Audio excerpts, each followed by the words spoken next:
Quero dar uma dica de um livro. Metade do livro fala das bases teóricas do Jung, mas numa perspectiva diferente, numa perspectiva daquilo que o Jung não conseguia comunicar na época dele, não conseguia contar para as pessoas na época dele. Por quê? Jung vivia numa época, num materialismo, num ferrenho, onde a matéria, tudo só era considerado de valor e válido aquilo que era material, aquilo que era matéria.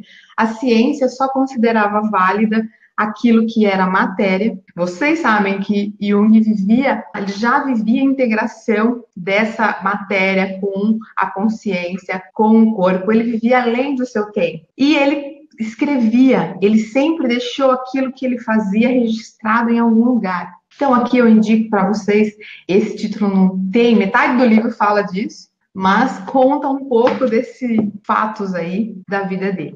Como é que era antigamente, quando surgiu essa história toda de terapia? A terapia surgiu em si para realmente tratar, veio da psiquiatria, né? Tanto é que o Jung, ele era psiquiatra, tinha um olhar para patologia, né? Então, eles iam nos hospícios e tal. A terapia surgiu nesse contexto, no contexto da psiquiatria, onde quem precisava de terapeuta, e nem falava terapeuta na época, né? Quem precisava de psicólogo, psicanalista, médico era doido. Ou era médico de cabeça ou era médico de doido, né? Psiquiatra era médico de doido. E essa palavra terapeuta, no meio comum como profissão, isso não era muito em voga. A ciência considerava matéria, como a gente já falou ali no começo. E aí o tio Descartes lá, que trouxe a segmentação, a razão, né, como lei, para que se estabelecesse um argumento e determinasse uma verdade. Jung viveu lá, nos seus 1900 e bolinha, muito do material dele ficou escondido em muitas cartas, porque ele já vivenciava uma nova forma de terapia, que é considerada mística até hoje. Mas o que ele fazia? Ele escrevia cartas para as pessoas, porque ele acreditava que para o pensamento evoluir, para as coisas, para a ciência evoluir, para os terapeutas evoluírem, para o conhecimento evoluir, era necessário um ponto fundamental, que vocês que conhecem Jung sabem que é essa palavrinha chamada relação. E ele explora essa palavra relação dentro da terapia, obviamente. Não é assim? Da porta para cá, a gente tem aí cursos e cursos que a gente ensina e a gente aprende, a gente sabe como ajudar as pessoas, nos relacionar com as pessoas a partir do momento em que ela entra na nossa sala, e a partir do momento que a gente começa a relacionar com ela de terapeuta para cliente. Mas o Jung, ele não fazia só isso, gente. Ele vivia escrevendo carta para as pessoas. Vocês lembram quantas cartas ele escreveu para Freud? Não, assim, não se sabe o número ao certo, mas sabe que são milhares. E ele escrevia cartas e mais cartas para as pessoas. Por quê? Porque ele trocava conhecimento, ele se relacionava. E naquela época só existia carta. Era um meio de comunicar, né? Que ele sabia se comunicar, mas ele se relacionava com as pessoas. Ele saía da porta do consultório e se relacionava com as pessoas. E se relacionava com as pessoas de maneira muito intensa. E foi isso que gerou grande parte do seu próprio desenvolvimento pessoal. E aí ele brigou com um monte de gente, ele brigou com Freud. Com isso, ele estava sempre se desenvolvendo, sempre vivenciando aquilo que ele acreditava, com uma pessoa, com outra. Se uma pessoa não acreditava nele, ele mandava carta para outra. Aí ele conhecia um cara que eles começavam a pensar juntos, eles começavam a se relacionar, e ele começava a se relacionar com umas pessoas, e aquela pessoa virava cliente dele, e assim, ele não era uma pessoa isolada dentro do seu próprio casulo ali. E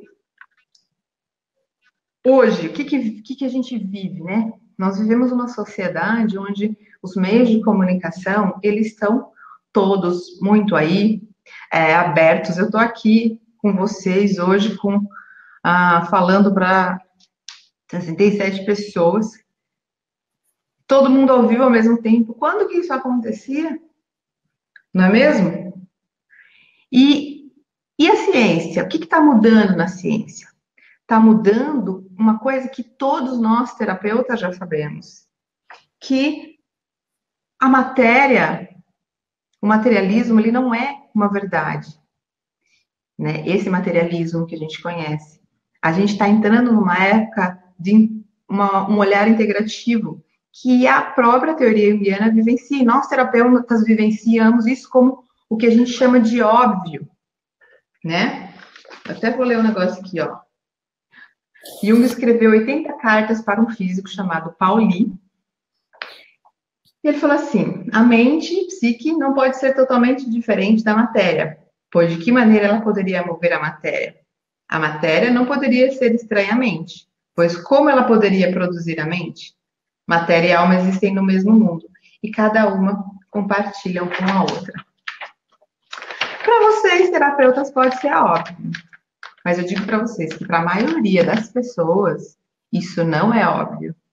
Ou seja, aquele sintoma que a pessoa está passando, ele não necessariamente é uma doença que você tem que necessariamente curar e tem que tomar um remédio. Aquilo pode ser trabalhado e aquilo está necessariamente relacionado com o nosso inconsciente. E da mesma maneira que a psique interfere a matéria. E aí, hoje a gente vive essa transição de que a gente não trata só pessoas doentes. O terapeuta não trata só pessoas doentes. Ele trata pessoas o quê? Que querem se desenvolver.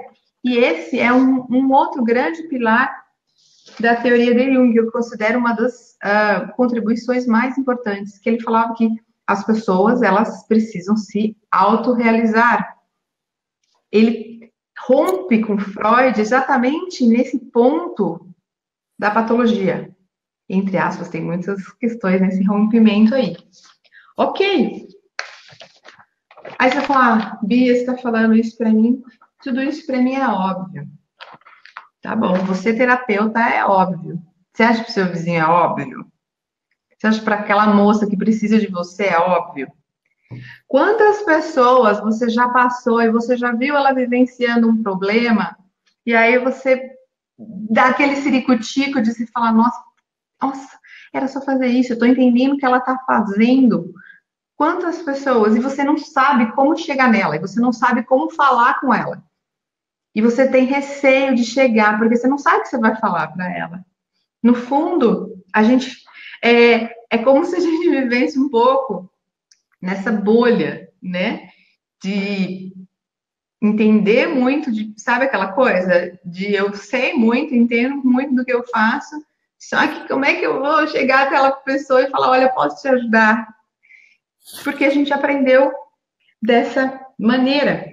Mas esse título agora, Sociedade Atual, a atuação do terapeuta na sociedade atual, ele vem porque eu quero fazer agora, preste muita atenção nisso. Nós, como terapeutas, sabemos de muita coisa que as pessoas não sabem. E essas pessoas ainda acreditam que terapia é coisa para doido. Quantas vezes você já viu alguém falar assim, não precisa, terapia não precisa tanto, né? Não precisa chegar tanto, né, para fazer terapia. Poxa, nem tanto, né? Por quê? Quando a gente não comunica, quando a gente não faz um trabalho de promover uma ideia, essa ideia, ela vai sendo transmitida naturalmente. E aí isso demora muito mais tempo. E naturalmente, aquilo que foi implantado há muito tempo ainda vive hoje. E a gente sabe que ainda vive hoje esse conceito na cabeça das pessoas, esse conceito ainda do materialismo, esse conceito ainda de doença, esse conceito ainda de que eu só preciso fazer alguma coisa para minha vida a hora que eu estiver muito mal. Não, você precisa estar muito bem. E a gente pode te ajudar, e o terapeuta pode te ajudar, porque nós sabemos que a vida é movida para uma autorrealização. Então, aquilo que você está perdido é porque é uma informação nova vindo do inconsciente e você precisa elaborar isso. E precisa chegar até ficar muito mal para a gente poder te ajudar? Não, o terapeuta pode te ajudar bem antes, né? Para não precisa chegar lá no fundo do poço emocionalmente para você chegar e procurar o terapeuta. Só que as pessoas acham que é isso. Então cabe a nós terapeutas, a responsabilidade de divulgar esse novo, divulgar esse novo conceito, esse novo paradigma, que é aquilo que nós fazemos. Não é assim? É muito mais do que simplesmente você se divulgar e ajudar aquela pessoa. É você, sim, ser também um agente de trazer para as pessoas essa boa nova. Aí você vai falar, ai, Bia, mas muito complicado, seu terapeuta, o que você está falando, né? De comunicar, de falar. Como assim? Tudo bem, eu já pensei isso, tá? Fica tranquila. Eu já pensei isso. Firma no pilar, relação. Você vive numa relação dentro da sua sala com o seu cliente. Olha para fora, olha para o universo. As fronteiras e as barreiras estão caindo. Até quando você vai ficar só você no seu universinho particular e não vai fazer esse esforço de se comunicar um pouco mais?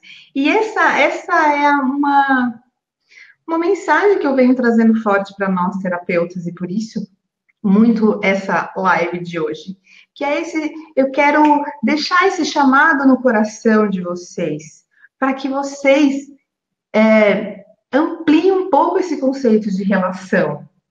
Jung fez 80 cartas com o físico que ele atendia. Não que você vai tocar cartas com o seu paciente, mas ele se relacionava, ele fazia com que aquilo que brotava dentro dele tomar forma e ir para o mundo. E eu sei que a gente não aprendeu aqui, não aprendeu na faculdade, não aprendeu como faz. Por isso que eu trouxe um convidado que trabalha com comunicação. Porque se relacionar é se comunicar. Não é assim? Se eu vou me relacionar com uma pessoa, eu vou me comunicar. Como que eu vou me comunicar com ela? Eu me relaciono com ela e na minha cabeça eu fico, nossa, eu queria ajudar, realmente queria ajudar. Nossa, como seria bom isso. Só que você não consegue comunicar essa coisa que está tão longe deste universo. E por isso eu trouxe uma pessoa que eu conheci há um tempo, uma pessoa muito bacana, que trabalha com comunicação humanizada. Que é isso? E ele ensina as pessoas a se comunicarem um monte de coisa mais, não vou falar aqui por ele, mas eu gostei muito da abordagem dele, porque ele tem como princípio se importar com as pessoas.